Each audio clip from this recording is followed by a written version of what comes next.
So I'm sure you're aware after those conversations that your worldview has defined your ideas around the use of pronouns and where and how they should be used.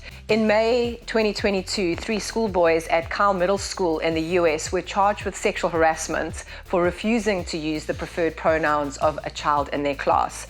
The mother had explained that the use of these pronouns were confusing to her sons. The child in his class had chosen they and them as preferred pronouns, and he found it confusing to use plural pronouns for a singular person. And so she had said to him, instead of using pronouns, simply use the child's name. But the incident escalated and ended in a sexual harassment charge. And it's highlighting this question of whose rights should be respected.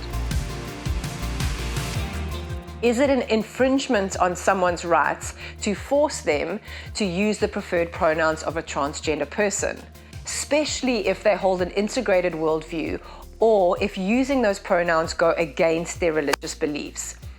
And should they be expected to be labeled a trans hater if they choose not to? And for this little guy who plural pronouns feel strange to use for a single person, should be expected that they will face criminal charges? Or should simply using the child's name be an acceptable alternative? But on the flip side, what about the rights of the transgender child?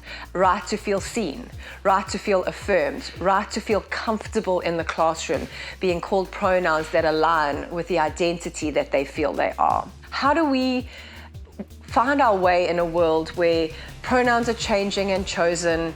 We have such different views on this. And I believe, as I've thought this through, it's about holding convictions with respect. This is not always easy to do, but this is the way I try and navigate it. And this is something I'm trying very hard to figure out. I hold a very integrated view of the world. But at the same time, there are 2 other values that shape the way I interact with people. The first one is that I hold a very high value of loving and honoring people, of people feeling welcome in my presence, of feeling seen, and of feeling loved. And when I interact with people, I don't feel it is necessarily my role to validate their choice, but I do want them to see that my life and my heart are open to them. And then the second thing that shapes my thoughts around the use of pronouns is that as an educator and as a parent, I believe that caring for and guiding the next generation in our care is a very weighty responsibility, and one that I take very seriously. And I believe part of that is pointing young people to their futures, helping them ask questions, and helping them make choices that their future self will thank them for. And I think what I really want to encourage us all to do is decide what we believe to be right and true, that is aligned with our worldview. And then we pair that with our values, with our thoughts, with our worldview.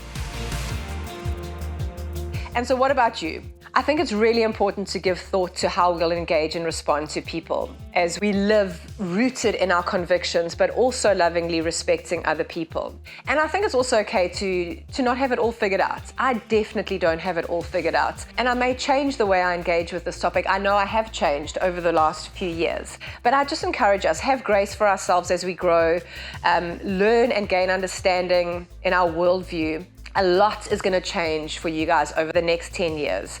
And I encourage you to really give deep thought and consideration to why you're choosing to engage and use the words that you use.